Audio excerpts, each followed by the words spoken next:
That Gran Turismo 7 looks better on a flat screen than in VR, sure, but just look at this. The graphics only are not a reason to skip the VR experience. In fact, there are several reasons why GT7 in VR is even better in my opinion. And one of the biggest reasons is the VR showroom. From the garage you can select any car and activate the VR showroom. This is where you can physically walk around and check out the car from any angle you want. You can select in what environment you want to place the car and just move around freely.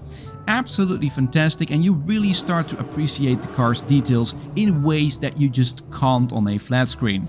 Because not only can you check out the car's exterior, you can also check out the interior. You can freely look around within the car in the driver's seat, and you can clearly see the dashboard. And with the detailed dashboards of some of the older classic cars, it is truly special. The VR showroom is an example of how GT7 takes full advantage of the VR technology, and it's not just a gimmick, but really in my opinion this is just a feature that enhances the overall experience. Secondly, combining a steering wheel with GT7 in VR is a golden experience, not about the immersion only, but it's a hassle-free plug-and-play experience. If you have played other racing games on PSVR, and I have plenty, F1 2022, Assetto Corsa, and most of my time went into iRacing, you know that it can be a pain to tweak the settings to maintain to gain maximum FPS and maintain that FPS. But with GT7 VR it's smooth as butter.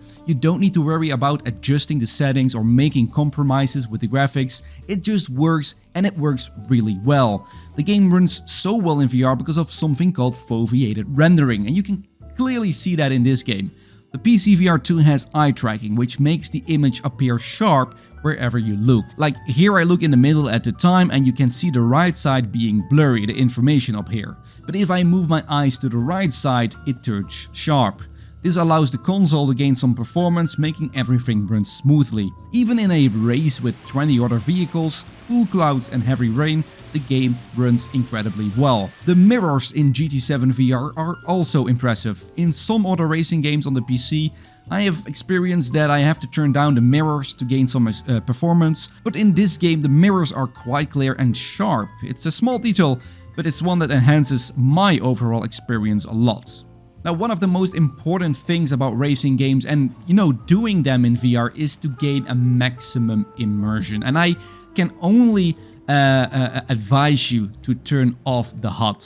Really, it makes it absolutely insane. The game provides you with all the information you need in the car's dashboard anyway, so you don't really need it. And with the sound effects, damn, just, turning off the HUD allows you to focus on the race and the road, creating like again, I'm repetitive, I know, but it makes it fantastic.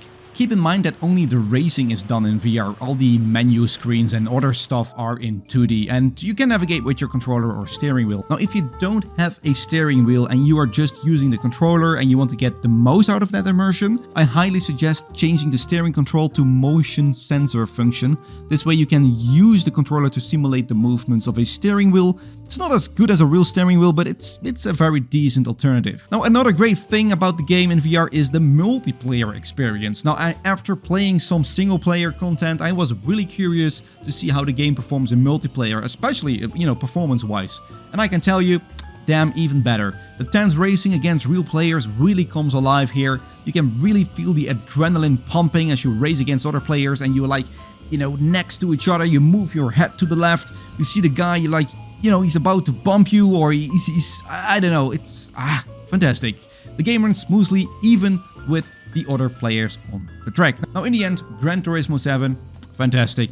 If you have a PlayStation 5, if you are a huge racing fan, then this is a absolute must-have, must-try at least. And if you want to get into VR and you don't want or maybe you have given up on PC VR racing because you just can't get the frame rate, you are tired of the stuttering, and you have a PlayStation 5, yeah, maybe this is something to look at. Now, I hope this short video gave you a little insight of what VR has to offer in GT7. If you want to keep up to date with the latest PSVR2 updates or PSVR updates and gameplay, then subscribe to my channel. And as always, I hope to see you in my next video. Ciao, ciao.